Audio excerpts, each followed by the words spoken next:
Keresahan melanda warga Cikande, Serang, Banten. Bagaimana tidak, kawasan permukiman mereka terkontaminasi zat radioaktif jenis cesium-137. Dekontaminasi masih dilakukan. Usulan relokasi sementara mengemuka sehingga warga tidak bisa berbuat apa-apa alias tidak memiliki pilihan. Yang lebih membuat miris, sejumlah pabrik tempat mereka mencari nafkah ditutup hingga akhirnya warga tidak lagi memiliki penghasilan. Berikut potret Nestapa Cikande dalam laporan khas redaksi.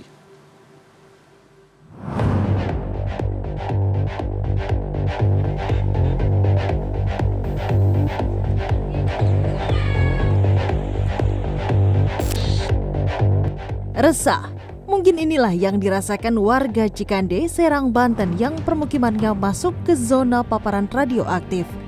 Bagaimana tidak, kini di permukiman penduduk dilakukan pengecekan kontaminasi. Di beberapa rumah yang terdampak, salah satunya di Desa Sukatani, sudah ditempel stiker yang menunjukkan rumah telah terkontaminasi paparan radioaktif CS137T. Dede, salah satu warga yang terdampak radioaktif, mengaku tidak bersedia direlokasi karena merasa masih aman. Selain itu, tidak pernah ada sosialisasi bahkan pemeriksaan kesehatan terhadap warga. Desa Sukatani masuk dalam zona merah paparan radioaktif CS137.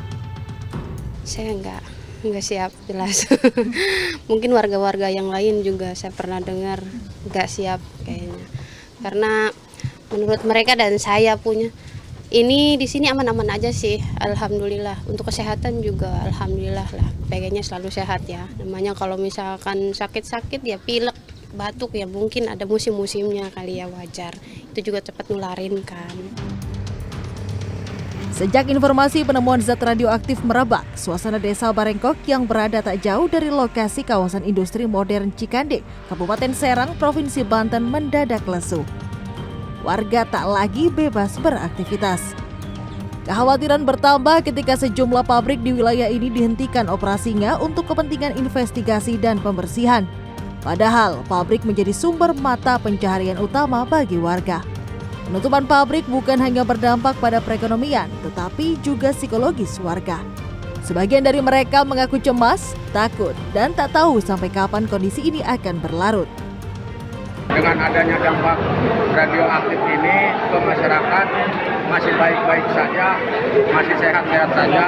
Cuma dampaknya mungkin ke semua karyawan-karyawan ataupun masyarakat desa Barengkok yang sekarang tadinya kerja di pabrik gudang itu sekarang ditutup akibat dampak dari radio itu. Mungkin kalau sekarang ini dampak nggak ada, alhamdulillah untuk warga Barengkok nggak ada dampak kena radiasi, cuma akan tetapi dampaknya kerjaan karena mereka itu ada satu pabrik yang ditutup, sementara dia kerjaan di situ, akan tetapi pabriknya lagi ditutup, maka dia nganggur, itu dampaknya.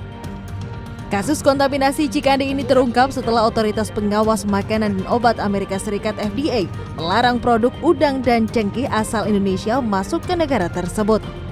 Larangan ini hasil uji sampel oleh FDA dan menemukan kontaminasi radionuklida cesium-137. Keresahan yang sama juga melanda petambak udang di Banyuwangi, Jawa Timur. Sejak kasus temuan paparan radioaktif cesium-137, pendapatan mereka anjlok. Harga udang setiap panen anjlok dan permintaan pasar juga turun.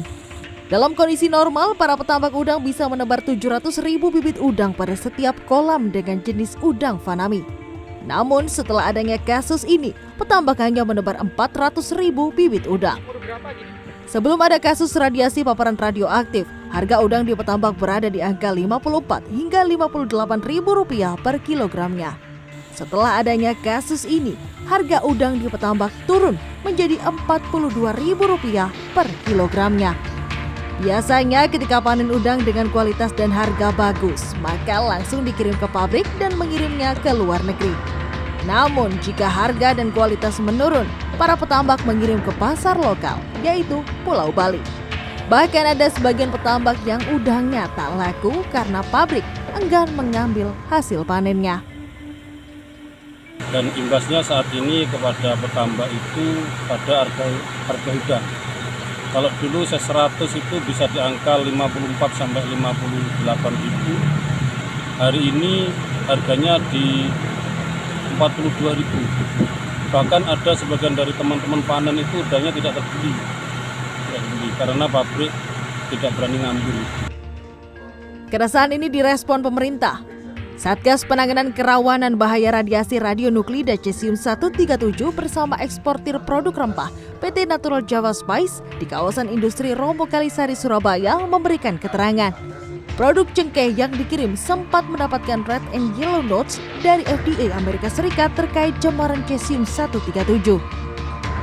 Hasil uji bapeten di 3 lokasi, pengolahan cengkeh di Surabaya, perkebunan cengkeh di Lampung, dan Pati, Jawa Tengah menunjukkan kontaminasi CS137 dalam jumlah terbatas, namun tak meluas ke wilayah atau komoditas lain. Ditemukan kontaminasi CS137 pada sebagian kecil komoditas cengkeh di Lampung Selatan. Pengukuran menunjukkan tingkat paparan radiasi berada dalam kisaran sangat rendah dan tidak menimbulkan dampak kesehatan langsung bagi warga setempat. Komoditas lain yang juga ada di daerah tersebut seperti kopi, coklat, pinang, dan cabai Jawa dinyatakan bebas dari kontaminasi. Jadi hasil survei kawan-kawan bapeten di Lampung itu dari sisi nilai paparan radiasi tidak sebesar yang ada di Cikande, dan sumber dari kontaminasi sedang didalami, meskipun di sana juga ada indikasi perguruan, tetapi di perguruan itu kan tidak ada indikasi kontaminasi. Jadi ini yang memang kami sedang mencari tahu lebih dalam sumbernya. Sama dengan kasus cemaran CS137 di produk udang yang diekspor ke Amerika Serikat, sejauh ini dugaan sumber kontaminasi pada produk cengkeh juga berasal dari pabrik baja di Cikande, Serang, Banten. Namun, bagaimana cemaran CS137 bisa sampai ke lokasi terduga terkontaminasi seperti perkebunan cengkeh di Lampung masih diselidiki. Tim Liputan CNN Indonesia.